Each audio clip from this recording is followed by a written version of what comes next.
What's going on, everyone? We're going to take a look at the NASDAQ 100. Pretty good day, pretty aggressive day. I had a really good day. Not only trading futures, but trading some options as well. We did about $2,000 in profits, trading a handful of names between the QQQ, NVIDIA, Meta, and there's one more in there. I forgot what it is, but the biggest winner of the day here for me was the QQQ. Now, you guys already know I trade NASDAQ futures, but for some of you guys who maybe are not as familiar with me or the channel, I always have been trading options. I started trading equities. So this is a very familiar and comfortable spot. And the way that I kind of manage my book is in the beginning of the year, especially in Q1, Q2, I'm pretty aggressive with the day trades to try to build up that account balance to kind of go hand in hand and work with my long-term portfolio, especially when the market is pulling back. It kind of helps prevent a little bit of additional drawdown that maybe I don't need to see. So it's almost as an active hedge. So let's say, for example, today the NASDAQ 100 is down 2%.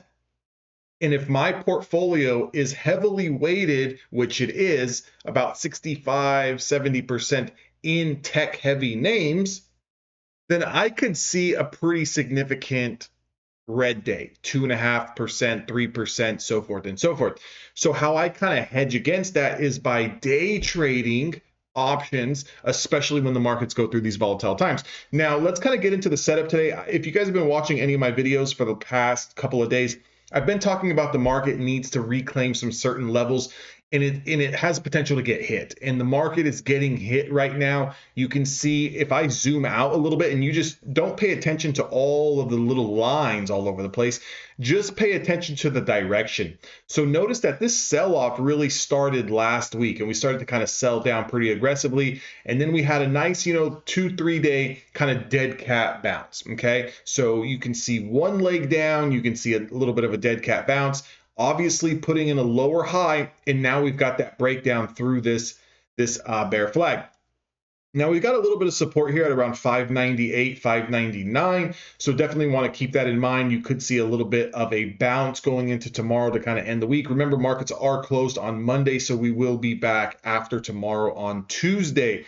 Now, the market got hit very aggressively. And if you look at yesterday's highs, right? If I just kind of put this line here at yesterday's highs, one thing I want you guys to kind of remember, and maybe you guys need to write it down, put it somewhere on your desk. If the market or whatever stock or whatever instrument you're trading does not take out the previous day high, the market's not going to go higher. Now, the market can move up, but it's not going to go higher. So you're kind of looking at those pops to the upside as a means and reason to short into those bounces. Okay, so when I was looking at the pre-market, we were setting up pretty good here, and if we could reclaim yesterday's highs, we had a lot of room to kind of push up into 623, and on the daily time frame, that would be pushing towards that active 50-day simple moving average, which the bulls absolutely need to get above if we want to see this market get stronger. And this is a second, almost third day where we are getting stalled out below the 50-day moving average, which is not good for the longs. It's not good for the buyers. It's definitely not good for the bulls. So when we put in this initial pop in the pre-market here, and then off the open, that first hour candle failed to get over the pre-market highs, and we started to sell off pretty aggressively, I didn't just automatically jump into this short move here. I kind of waited for that first 30 minutes to settle, right, and see exactly where we're at. And if I zoom in here, again, disregard all of this bullshit, okay? Because this here is I've been trading this way for 13 and a half years. I understand what each one of these lines means, and they mean something to me, okay? So they're not going to mean anything to you, but they mean something to me. But if you look at the first 30 minutes here, we have a very aggressive red candle closure that closes right at a linear regression line. It also loses all of this demand. So if you think about each one of these moving averages as the level of support, well, look at where we closed. below every single level of support. So all I did here, again, 30-minute opening range break, wait for that to happen. We had a little bit of a bounce here that got stalled out into all of this supply and then really started to confirm down towards 609 and then a continuation beyond that. And all of this is not really a breakdown move. The breakdown started here for the day. It didn't start here, it didn't start here, it didn't start here, it didn't start here.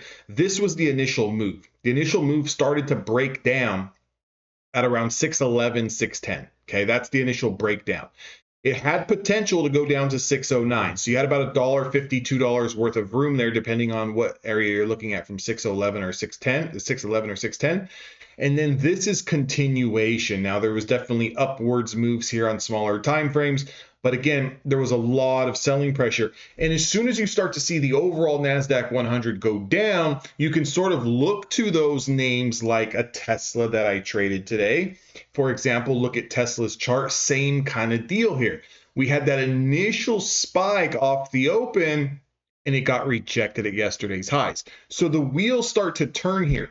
If we got rejected at yesterday's highs at 436, 437, which again, off the open, Tesla looked really, really good, like really, really strong. And it reversed all of that move. Now again, linear regression channel, top line here, midline here, bottom line here.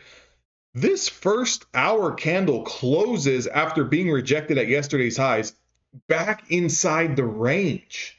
Now, although there's a lot of supports that are stacked up, this is not healthy for buyers. So I got in on this same kind of deal here, getting in through those previous 30-minute lows, that opening hour print candle, and kind of telling myself, if we fail to close back above it, you kind of want to keep continuing to ride it short. And if you guys have been watching my YouTube videos, or if you haven't, I suggest you start, and I suggest you subscribe to the channel and kind of keep updated. But I've been talking about Tesla potentially getting hit for the past 2 or 3 days now. Tesla got hit from a price point at the day's highs of 436 to a day's low at 414. You're talking about over $15 worth of room. Now, the day closed down $11.20 and 2.5%, but there's a lot more room to go. If you look at the daily chart on Tesla, okay, look at the daily chart on Tesla. This bear flag is starting to break down. Any confirmation through today's lows, this is going to 406. Okay, there is no ifs, ands, and buts about it.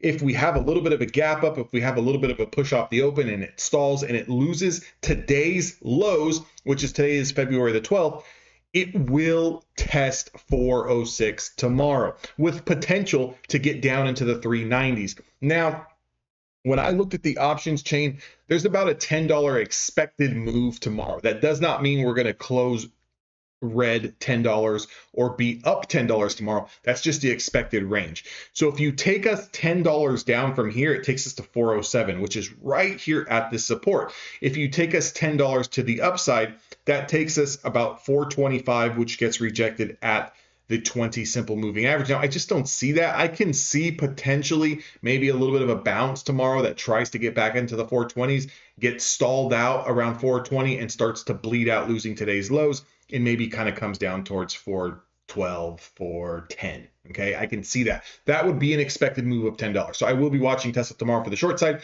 Again, if you guys like this video, make sure to like, comment, and subscribe. Again, I am not forgetting about you futures traders. Apex is 80% off using code DAnthony. That link is down in the description box below. I will see all of you guys on the next video.